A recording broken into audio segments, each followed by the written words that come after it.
আসসালামু আলাইকুম রহমতুল্লাহি বারকাতু। আজকে আমরা আবার প্রশ্ন উত্তর সিরিজ নিয়ে হাজির হয়েছি এবং আজকে আমি রাবিদকে 5টি প্রশ্ন করব, দেখি কয়টার উত্তর দিতে পারছে।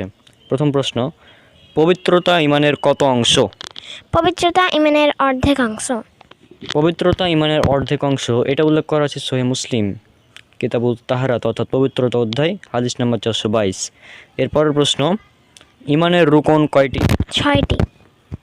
ইমানের রুকন 6টি। এই ইমানের রুকনগুলো আসলে কি কি? আল্লাহর প্রতি বিশ্বাস, ফেরেশতার প্রতি বিশ্বাস, আসমানি কিতাবের প্রতি বিশ্বাস, তাকদীরের প্রতি বিশ্বাস, আখিরাতের প্রতি বিশ্বাস আর রাসূলগণের প্রতি বিশ্বাস। ইমানের রুকন 6টি। এগুলো হলো আল্লাহর প্রতি বিশ্বাস, তারপরে ফেরেশতাগণের প্রতি বিশ্বাস, কিতাবসমূহের প্রতি বিশ্বাস, রাসূলগণের প্রতি বিশ্বাস, তাকদীরের প্রতি বিশ্বাস, আখিরাতের প্রতি বিশ্বাস ইত্যাদি। মোট 6টি।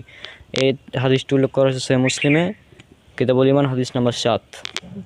এরপরের প্রশ্ন, সেটা হচ্ছে, কয়টি গুণ থাকলে একজন ব্যক্তি ঈমানের প্রকৃত স্বাদ পাবে? যার মধ্যে 3টি গুণ রয়েছে। এই 3টি গুণ কি কি? আল্লাহ ও তার রাসূল তার নিকট অন্য সব কিছুর থেকে অধিক প্রিয় হওয়া, কাউকে একমাত্র আল্লাহর জন্য ভালোবাসা, কুফরিতে প্রত্যাবর্তনকে আগুনে নিক্ষিপ্ত হবার মতো অপছন্দ করা। যদি কোনো ব্যক্তির মধ্যে 3টি গুণ থাকে তাহলে সে ব্যক্তি ঈমানের প্রকৃত স্বাদ পাবে। 1 নম্বর পয়েন্ট হচ্ছে যে আল্লাহ ও তার রাসূল অন্য সকল কিছুর চাইতে প্রিয় হওয়া। 2 নম্বর পয়েন্ট, কাউকে একমাত্র আল্লাহর উদ্দেশ্যেই ভালোবাসা।